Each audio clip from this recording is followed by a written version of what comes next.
What's up, everybody? I'm Thomas J. Bellezza, and welcome to The Right Mindset. Today, we're going to go over, becoming a full-time writer, my journey and strategies for success.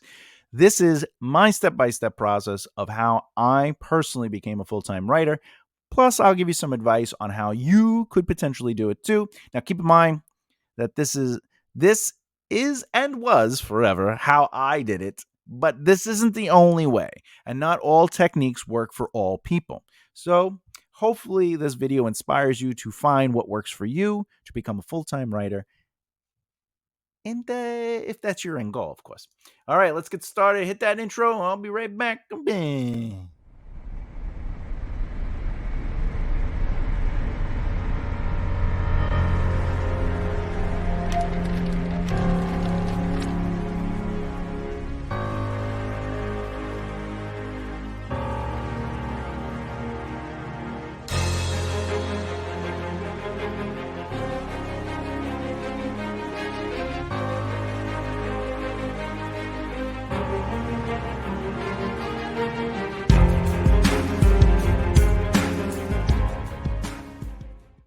Oh, yeah. All right. So, my journey as a writer. Boop.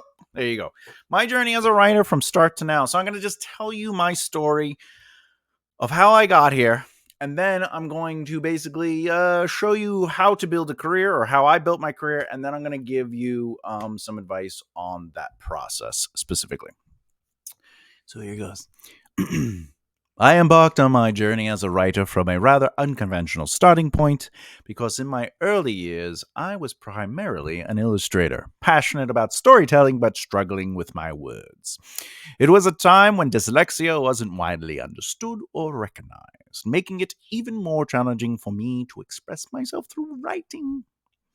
I remember a pivotal moment in fourth grade when the teacher asked us about our career aspirations. I boldly proclaimed my desire to become a writer, only to be pulled aside later and advised to consider a more hands-on trade. This setback led me to redirect my energy towards becoming an artist. However, my path took an unexpected turn when I discovered Dungeons and Dragons. Not that I support what they're doing lately. I became immersed in the world of D&D, initially as a player, but eventually transitioning into the role of Dungeon Master, which is a DM, but I believe they call it a Game Master now. 45, what do I know? What set me apart as a DM was my decision not to rely on established D&D settings like Dragonlance, though I love it. I like some of the books. Forgotten Realms, great characters, and Ravenloft. But instead, I carved, or more importantly, I craved the freedom to craft my own narratives and settings on the fly. So my journey as a dungeon master taught me a valuable skill, which is it motivated me into creating antagonists or antagonistic forces, improvisation, and basically performance art, because I had to create these NPCs and be like, I'm a character. But more importantly, it marked the genesis of my fantasy world, the Enchanted Isles, which is what my books are based on when it comes to my fantasy novels. This world building process introduced me to mythology, complete with deities, unique species, lands, maps, and intricate details. Unbeknownst to me at the time, I was laying the foundation for what would later become the Maven Wars, my ongoing saga. By the time I turned 18, wow, that was so long ago, I had crafted an entire world, accompanied by songs and lyrics dedicated to its stories for my heavy metal band. I also penned numerous volumes of mythology that served as the basis for my epic tales.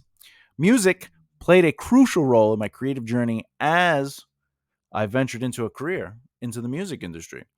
Now, over the course of a decade in the music industry, I cultivated relationships that led to various paid opportunities spanning website design, graphic design, lyrical composition, studio musician roles, etc., etc.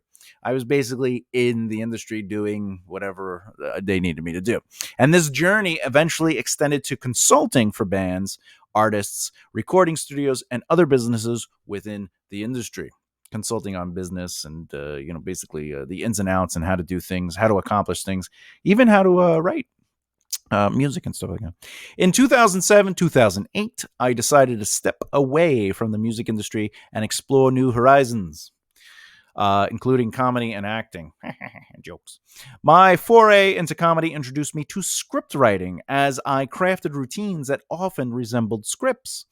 I didn't realize it at the time, but I was doing it. It wasn't until 2011 when I landed my first significant acting role that I delved deeper into screenwriting, character motivations, and the intricacies of storytelling.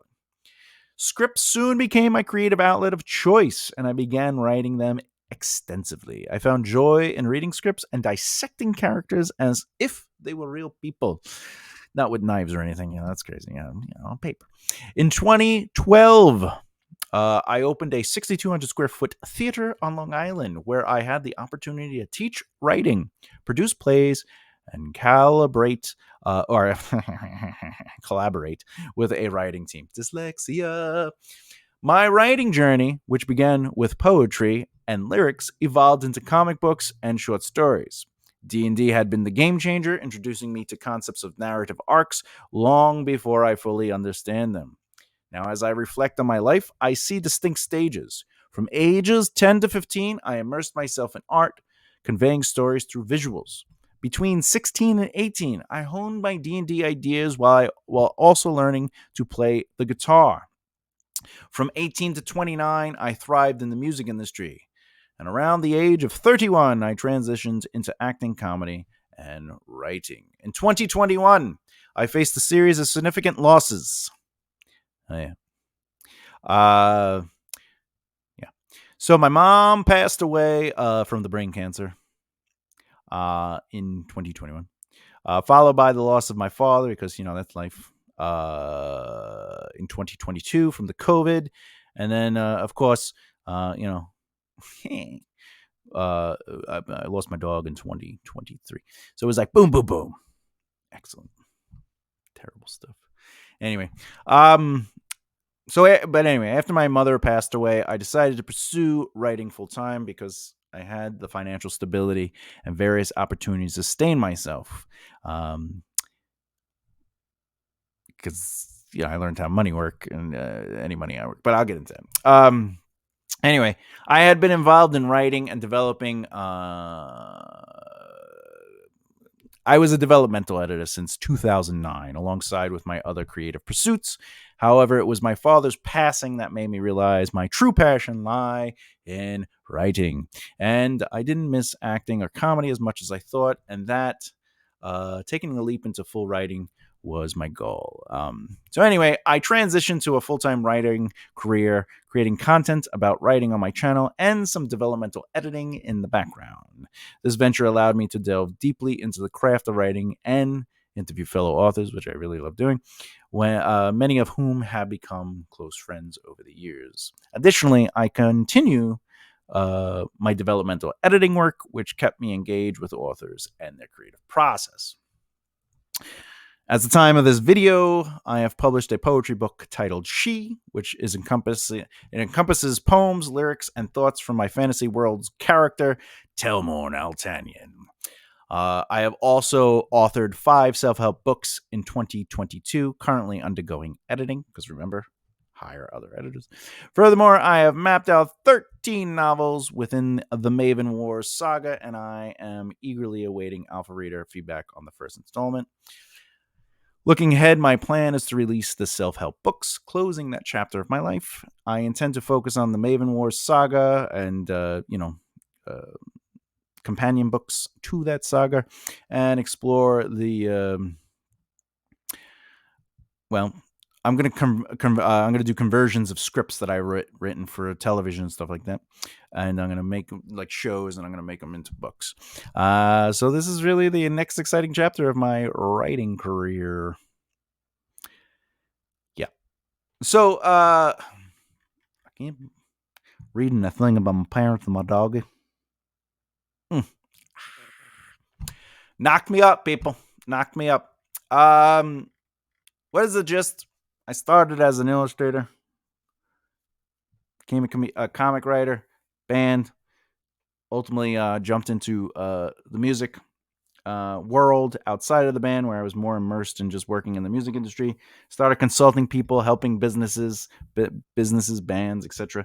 Got into acting, writing, comedy, and that all led to over the years me working in the entertainment industry. I was very much in the film and television world. COVID kind of gave me a pause to that, but like I said, my mom passing, my dad passing, all in the COVID world, then my doggy passing, and I'm very fortunate to be in a situation where I was able to organize stuff to allow me the opportunity where I get to work from home. I don't have to go outside, so that's nice. Um, the weird part now. After everything, my brain is almost the. If you're a beginner or an advanced writer, author, or on the screenwriting, please subscribe into the bell icon if you want to subscribe. Anyway, so oh Jesus, doing this video was not the video for today. All right, okay, all right.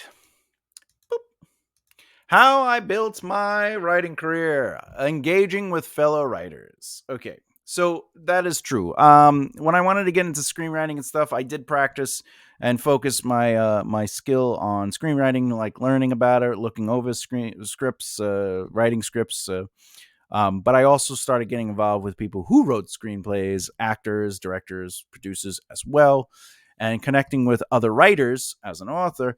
It allows you to tap into a supportive and knowledgeable community because what you may or may not know might be enhanced or elevated or adjusted based on the people around you. Because remember, your circle of influence is not really a circle of people who can influence your career. It's a circle of people who influence better, stronger habits. And basically, you'll also be exposed to different writing styles, genres, and perspectives, which will enrich your own creative process. And that's true because I like fantasy, but I started learning drama and realism and romance and, you know, plus being hired to write other people's stuff and like what is a noir, what is this, what is that, and you have to kind of learn how to write within those worlds. And of course, the most important thing is you get to network with other writers, and those can lead to really great collaborations, recommendations, and valuable insights. A majority of my work came from referrals, not I'm awesome. All right. Boop. All right. Establishing a reputation for writing expertise. Okay. Why it works. Basically, proving your expertise in writing is crucial to gain trust from potential clients or employees, or even selling your book. Um, Building a reputation as a knowledgeable writer not only showcases your skills, but also attracts opportunities. It demonstrates your commitment to the craft and makes you a sought after resource because you understand what you know. Because remember, knowing is not the same as understanding. Right? Knowledge without wisdom is just stuff you know. Don't just beat Google. Teaching a writing class. Now, you don't always have to teach a writing class, but I did teach a writing class. And teaching a writing class not only reinforced my own understanding, but also positioned me as an authority in the field, imparting knowledge to others, solidifying their grasp of the subject matter, and it helped me understand these things too, as I created an avenue for potential clients or students to approach me for guidance. The important part about that part of my life was my theater. I did a free class on Wednesdays, and it got really packed. And I was grateful and honored, and that led to other opportunities to teach writing. So far I engaged, just so you know, I engaged with fellow writers. I established a reputation for writing expert, for basically being a writer. I started teaching a writing class, and then I started offering writing assistant services, which is basically providing writing assistant services. Allowed me to demonstrate my particular skills and willingness to help others because that's a part of my brand. I believe in that. I believe people should help one another. One of the main reasons I even do this YouTube channel is because I just love being informative. I love free avenues for people to kind of learn from one another. It's just, I think knowledge is so powerful and should be shared. But also, Offering these services allowed clients who were seeking writing support, and they valued my professional opinion, and I helped them refine their writing while refining my own writing. Because as you teach, you learn. Trust me. Because the more you teach, the more you start understanding it, because you need to understand it so you can teach it.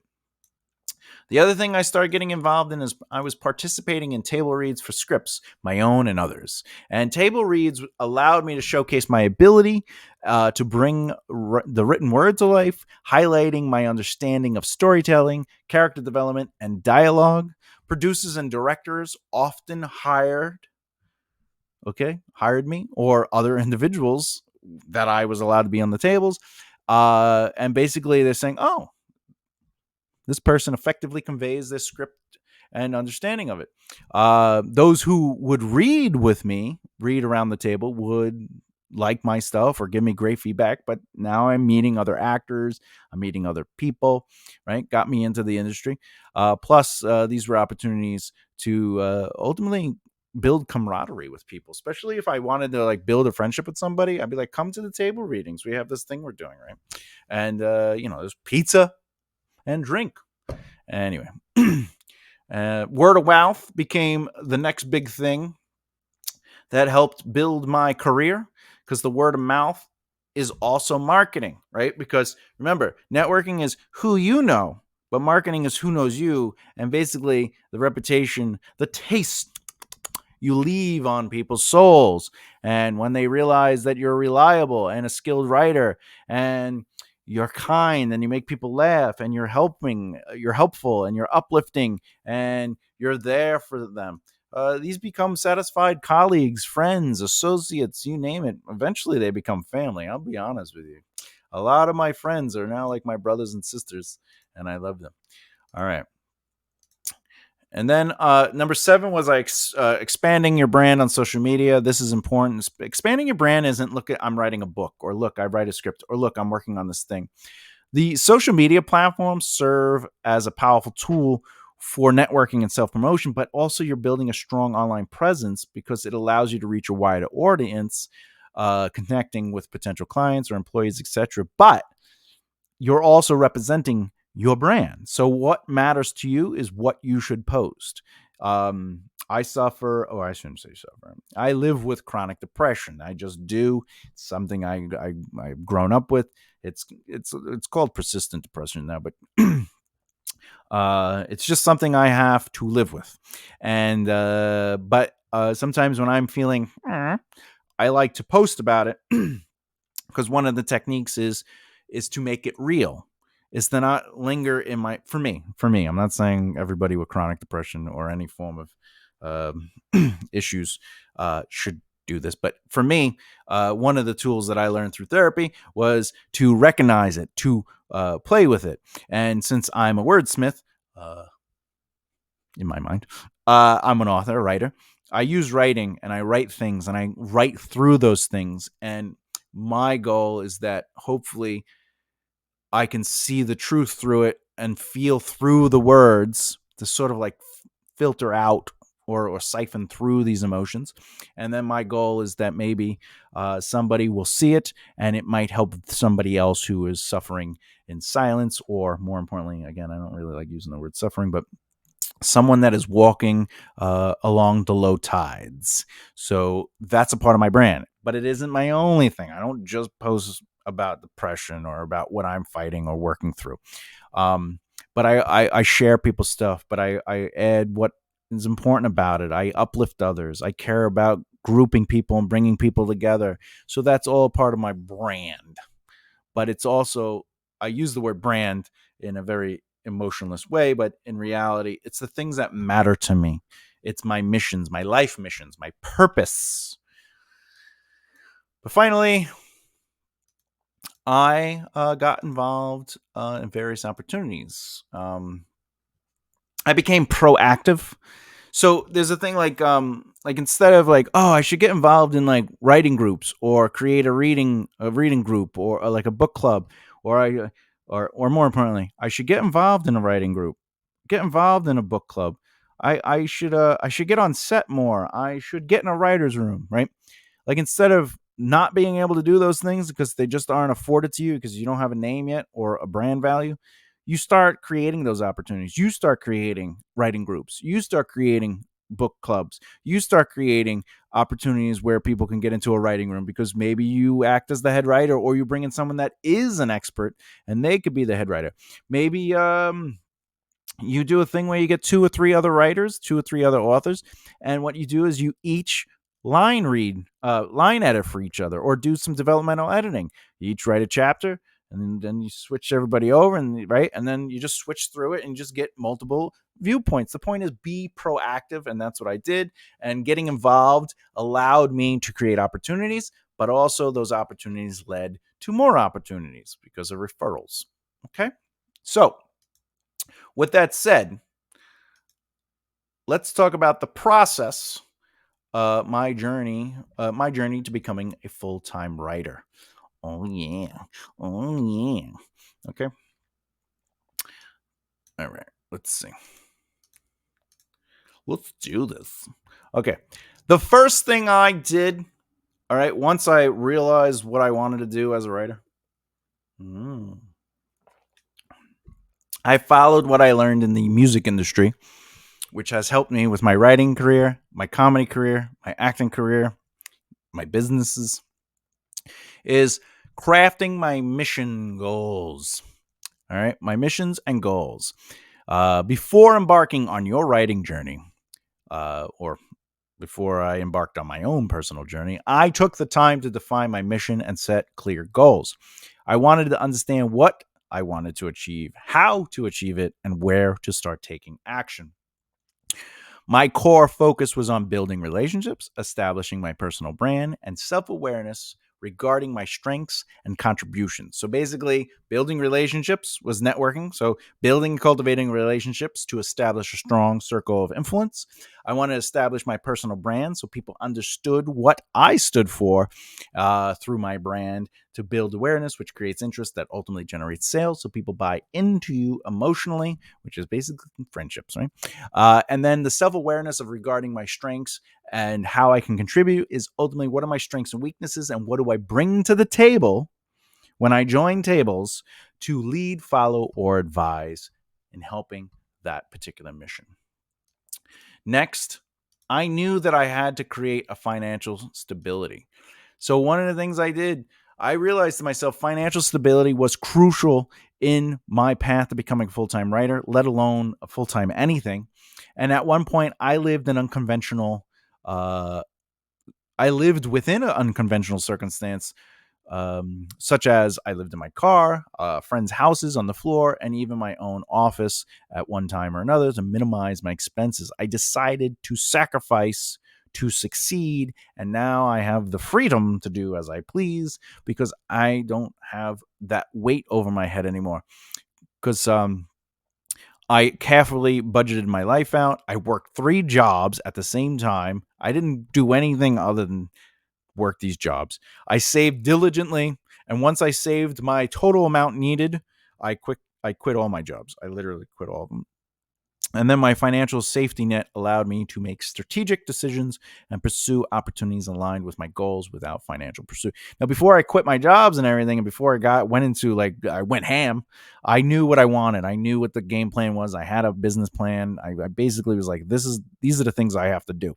And by setting myself up for success, I was able to go, all right, I'm going to shut everything down for a year and a half ish. And I'm just going to work until I have enough money in the bank, which basically covered about 18 months, give or take, of my overhead. And then I basically did the next thing, which is building the power of no. And this probably was the most effective element in my path. I had the power of no, because remember, you're a brand. So if you're saying yes to things that pay your bill, you're saying yes to things that might be against your brand. One of the things I used to tell clients who are actresses back in the day, I said, look, if you don't want to do nudity, don't do nudity. But nudity pays so much money on television or on film. I'm not talking about like, you know, the corn industry. I'm just talking about HBO or whatever, just television and film. pays so much money. It's irresistible when you can't afford to say no. But I was like, if you do that, you become that. Like that becomes your thing. And Denzel Washington has a great story about it too, where he was getting offered roles that would not define what he wanted to represent. And he had to say no to some pretty big paychecks. And then they led to great opportunities. His no or no's led to better yeses. So, with a strong financial foundation that I established through working the jobs, I gained the ability to say no to opportunities that didn't align with my mission, my brand, or my goals. I was no longer forced to accept jobs solely for financial survival. This allowed me to channel my energy into endeavors that truly mattered and contributed to my growth within my chosen industry. Now, this wasn't just a selfish thing like, oh, I'm getting something out of this. I was able to put time into things that mattered. If I saw groups of people doing something as a group of people, that's something that was important to me. So I could get involved. I can volunteer. I didn't need to get paid. If somebody just needed help or they needed a friend to get involved in something, I did it. I was able to start doing background when I was trying to get into moving into acting and stuff. Sorry. Dry mouth. Uh, but like when I got into acting, I was able to do background whenever I wanted. And then I led to roles, and then it led to me doing stuff behind the scenes, which is actually something I enjoyed more. I like the behind the scenes stuff. So you have to look at yourself in the sense of like, I need the power of no. And the way it all worked out for me is that I was effective. I had effective time and resource management, something I had to work on.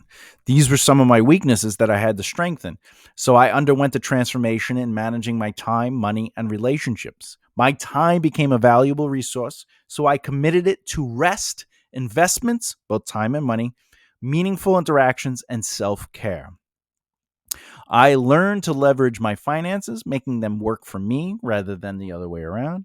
And I also prioritize surrounding myself with trustworthy individuals who shared my values and visions. Number 5, I became someone that learned how to solve problems proactively. Instead of focusing on the problems, I learned how to solve the problems. So instead of fixating on the actual problem, I shifted my mindset to focus on solutions. I understood that success required proactive thinking and action. So rather than saying I needed a literary agent, I asked, how can I find a literary agent?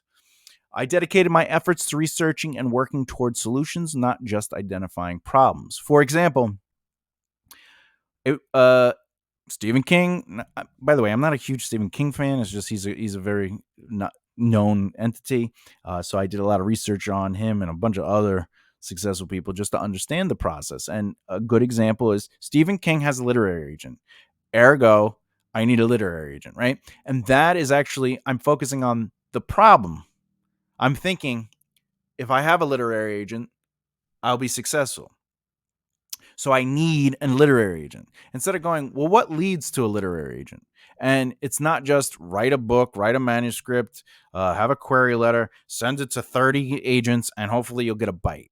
You start looking at, how did Stephen King get his literary agent? How did so and so get their literary agent? And usually it turns out to be something a lot less complicated than you think, but it does take time, and it comes down to relationships, brand, and effort, understanding the business. So I started looking at the how to's and not the I needs. And that really changed a lot in my life. My career just blossomed. I started adding value beyond my craft. This changed a lot. I started looking outward instead of inward. When it came to like, look at me, I have a book, you should read this. So when I met someone and I go, oh, I'm a writer, you should read my book, I started going, what do you do? Right? But what do you need? And I realized that my talents had to extend beyond my writing abilities. To be a valuable contributor, I needed to offer more than just my craft. I considered questions like, do I have additional resources that I can afford to help people with? Do I have an expertise that can help people? Right? um, what can I do to help people get their initial projects off the ground, right? My aim was to lead, follow, or advise effectively and contribute holistically to any endeavor I joined. Now, leading doesn't mean to take over, it means to inspire and elevate. Following doesn't mean blindly, but it means to add to the mission, give and help, right? And then advising doesn't mean to be right, it just means to add opportunities, choices, options. Okay. Now, the last two things, we're getting to the last two things. First, network market practice. This These are the three needs of success. Now, success defined by me as making a living within your field of interest. A living is not a lifestyle. A living is affording an average monthly overhead that is budgeted. Okay. But to succeed in any chosen field, I knew I had to actively engage in networking, marketing, and practicing. So networking allowed me to build a strong circle of influence, while effective marketing helped me establish a compelling personal brand of who I was. Hey, that person knows somebody. That's who I became. I became the guy who knows a guy who knows a guy who knows a guy. And also, he does a little of everything. He's a master of none, but can do anything, right? And then my continuous practice. I practiced and evolved in the industry through speaking engagements, helping others, and hands-on experiences. Those were keys to my growth. I learned the business. Now, finally, the last thing to say: financial organization for security and growth. I revolutionized my financial strategy, recognizing the importance of money as a tool for growth. I adapted a threefold approach: security, growth, and dream. Security funds any money I have remaining is untouched. I don't touch my security money. My security accounts is money I don't touch unless I face extreme financial difficulties, meaning like I am broke.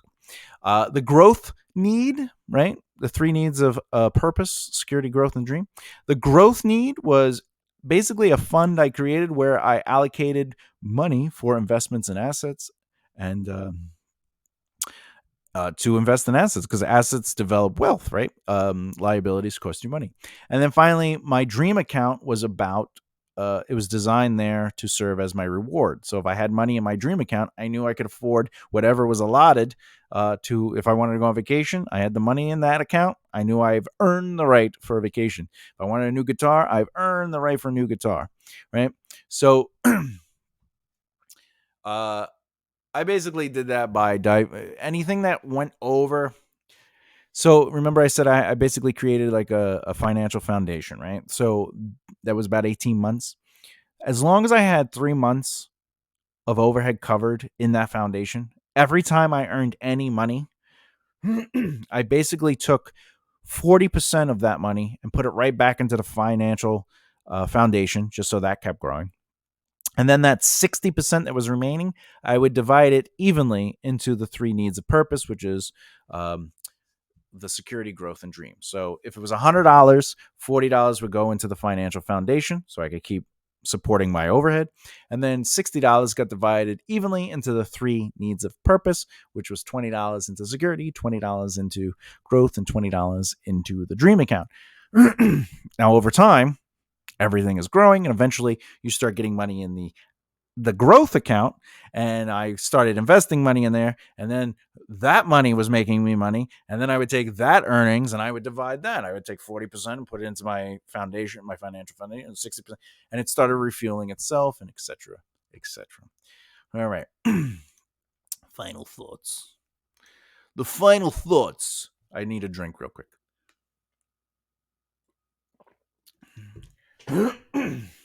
The final thoughts. All right. In the ever-evolving landscape of a writer's journey, there's a fundamental truth that cannot be ignored. To become a better writer, one must work on their craft beyond the pages of their novels. My own path to becoming a full-time writer is a testament to the value of isolated practice sessions and continuous self-improvement. Writing is not merely putting words on paper. It's about honing your skills, building a network, and forging a unique path that leads to success. By delving into the intricacies of my journey, I really hope to inspire fellow writers to embark on their own quest to achieve their writing goals. Now, throughout my journey, I learned that important improvement comes from deliberate practice, not just the act of writing novels or look at me, look what I can do, but dedicated time to all the elements that I explained, from networking to financial success to investing, etc., etc.